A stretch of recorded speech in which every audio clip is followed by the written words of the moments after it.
Baik, perkenalkan nama saya Juniwan Gule, NIM 08022303,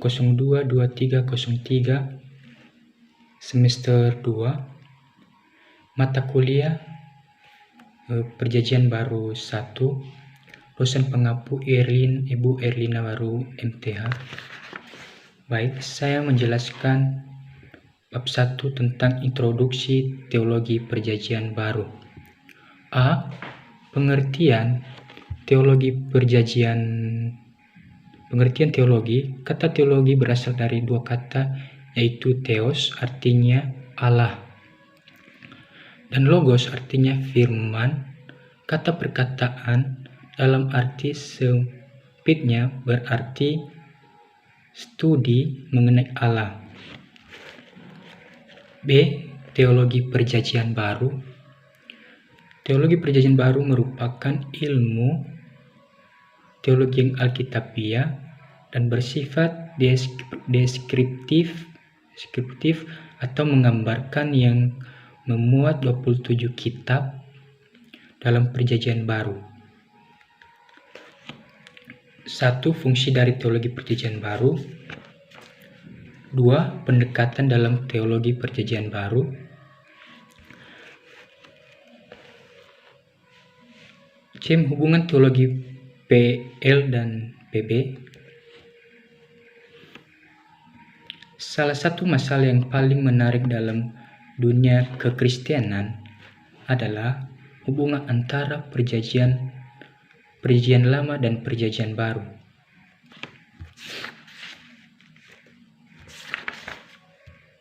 Dua, Perjanjian Baru memandang ke belakang.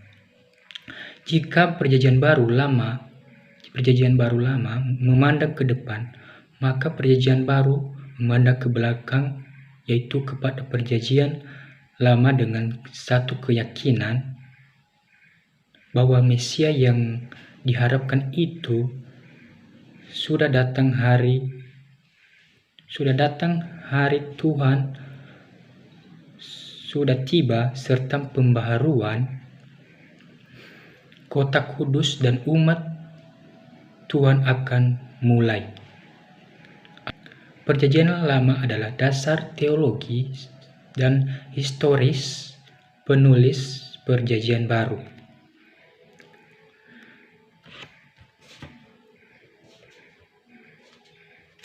Gereja mula-mula telah menafsirkan artinya berbagai pasal Perjanjian Lama, terutama dari Yesaya, Mazmur, dan nabi-nabi kecil sebagai kesaksian akan Kristus.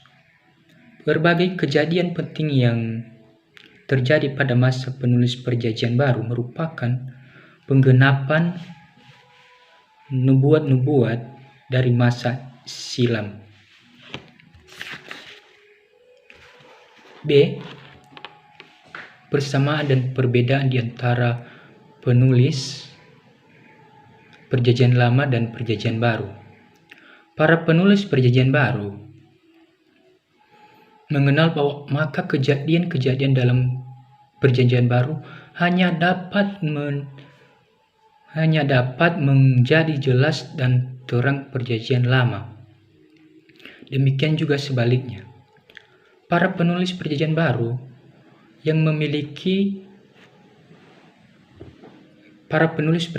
melihat dalam Perjanjian Lama terdapat satu kesaksian yang memiliki persamaan dengan kesaksian mereka.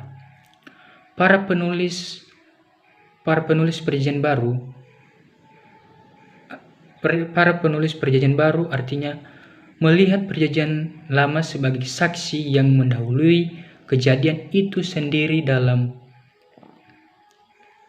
sejarah keselamatan. Para penulis Perjanjian Baru artinya itu menafsirkan Perjanjian Lama sebagai satu kesaksian atas penyataan Allah dalam keselamatan dalam sejarah. D. Sejarah teologi Perjanjian Baru. Teologi Perjanjian Baru diminati sekitar 2 abad terakhir, yaitu pendekatan rasionalistik dipakai untuk mengerti Perjanjian Baru. Alkitab dipandang sebagai buku hasil karya manusia, baik dalam proses penulisan dan apa yang ditekankan oleh masing-masing penulis. Metodologi Perjanjian Baru. Ada 4 metode teologi Perjanjian Baru. Ada 3 metode teologi Perjanjian Baru. 1. Perwahyuan adalah progresif atau maju yang berkulminasi dalam wahyu yang berkaitan dengan Kristus.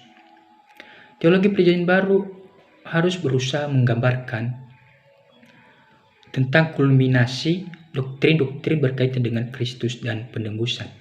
2. Penekanan dari Perjanjian Baru artinya berpuncak pada kepercayaan kematian dan kebangkitan Kristus serta pengharapan akan kedatangannya yang kedua kali.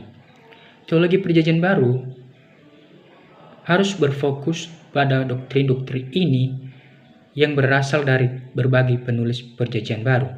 3. Teologi Perjanjian Baru harus mengakui bahwa pengajaran Yesus dan pengajaran dari penulisan Perjanjian Baru lainnya tidak kontradiksi, melainkan merupakan satu kesatuan dan harmonis. Bab 2. Injil Sinoptik. Apa pengertian Injil Sinoptik? 1. Ketika Injil pertama Matius, Markus, Lukas disebut Injil Sinoptik. Kata sinoptik berasal dari bahasa Yunani, artinya sin artinya bersama dan aptanomai atau optis artinya melihat. Ketika penulis Injil tersebut melihat kehidupan Kristus dari sudut pandang yang sama, kitab-kitab mempunyai hubungan yang lebih dekat dalam 4 hal, yaitu 1. Kosakata, peristiwa-peristiwa yang dicatat, urutan penempatan materinya, dan kutipan-kutipan dari Perjanjian Lama. 2. Injil Markus terdapat dalam Injil Matius. 3. Isi Injil Markus terdapat dalam Injil Lukas. 4. Ayat yang merupakan perkataan Yesus yang terdapat dalam Injil Matius dalam Lukas tidak terdapat dalam Injil Markus. 5. Contoh kesamaan dan ketidaksamaan begitu jelas dalam Injil Sinoptik. B. Susunan kitab sinoptik.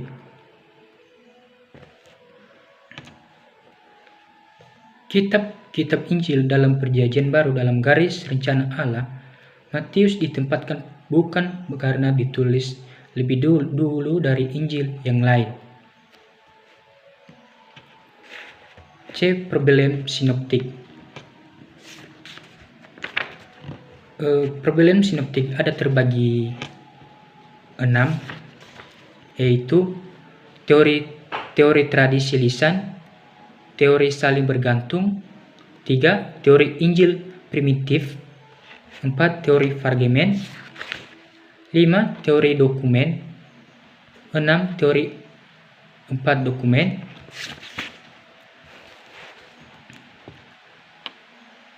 D. Perbedaan Injil Sinoptik dan Injil Yohanes. 1. Perbedaan materi. Dalam Injil Sinoptik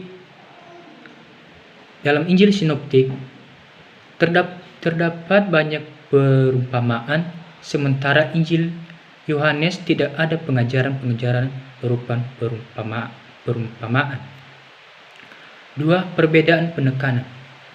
Artinya perbedaan penekanan Injil Sinoptik lebih menekankan cerita seperti kelahiran Yesus, baptisan, transfigurasi, percakapan Yesus di bukit, dan lain-lain, di sementara Injil Yohanes kurang memberi perhatian terhadap peristiwa-peristiwa penting tersebut. 3. Perbedaan geografis. Perbedaan geografis, persamaan geografis pelayanan Yesus pada keempat Injil terdapat pada laporan minggu-minggu terakhir kehidupannya. 4. Perbedaan struktur. Selain Injil sinoptik terdapat pengajaran yang panjang seperti khotbah di bukit dan perumpamaan, sedangkan Injil Yohanes terdapat kumpulan pelajaran. 3. Teologi Injil Matius. Introduksi Injil Matius. 1. Penulis. Matius juga disebut Lewi. Semua adalah pemungut cukai seperti yang ditujukan oleh referensi yang tersirat tentang dia sebagai tua rumah pesta dengan penyebutannya secara khusus sebagai pemungut cukai. Ia kemudian menjadi seorang rasul. Tema artinya Yesus adalah Raja Mesianis. 3. Kata kunci artinya kerajaan. 4. Waktu penulisan tahun 60 Masehi. 5. Ditulis untuk orang percaya Yahudi. 6. Latar belakang.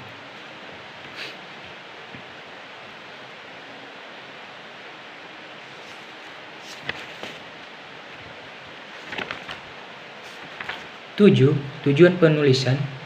Artinya tujuan penulisan untuk memberikan kepada sidang pembacanya kisah yang seorang saksi mata mengenai kehidupan Yesus, untuk meyakinkan pembacanya bahwa Yesus adalah anak Allah, Al-Mesia yang dinubuatkan oleh Nabi Perjanjian Lama yang sudah lama dinantikan. C. Untuk menunjukkan bahwa kerajaan Allah yang menyatakan di dalam dan melalui Yesus Kristus dalam cara yang belum pernah terjadi sebelumnya. B. Muatan teologis. Allah itu hidup. A. Allah itu hidup. B. Allah kerajaan menurut rencana. C. Allah sebagai Bapa. D. Allah adalah Maha Adil. 2. Kristologis. A. Ajaran Yesus Kristus dalam Injil Matius. B. Person Yesus Kristus. C. Sebagai Mesias. D. Mesias sebagai anak Daud. C. Sebagai anak manusia. F. Yesus sebagai anak Allah. G. Yesus adalah Tuhan. T. 3. Pneumatologis. A. Roh Kudus adalah yang memberi hidup kepada kelahiran Yesus, anak Allah. Ketika Yesus dibaptis, ia melihat adanya unsur Allah Bapa, Anak dan Roh Kudus, yaitu yang kita kenal sebagai anak Allah Tritunggal. Kemudian juga dikatakan bahwa Roh Kudus membawa Yesus ke gurun untuk dicobai iblis. B. Membaptis dengan Roh Kudus. Kata membaptis di sini adalah dalam arti spiritual, sebab dalam Injil Yohanes dikatakan bahwa Yesus tidak membaptis melainkan murid-muridnya. C. Memunjat Roh Kudus. Dalam masa pelayanan Yesus, ketika ia mengusir setan, Matius mencatat, tetapi jika Allah mengusir setan dengan kuasa Roh Kudus Allah, maka sesungguhnya kerajaan Allah sudah dekat kepadamu. Memunjat Roh Kudus artinya bukanlah merupakan suatu ucapan semata, melainkan merupakan suatu sikap seorang yang mengeraskan hatinya dan terus-menerus menutup pintu hatinya. D. Roh Kudus sebagai penolong.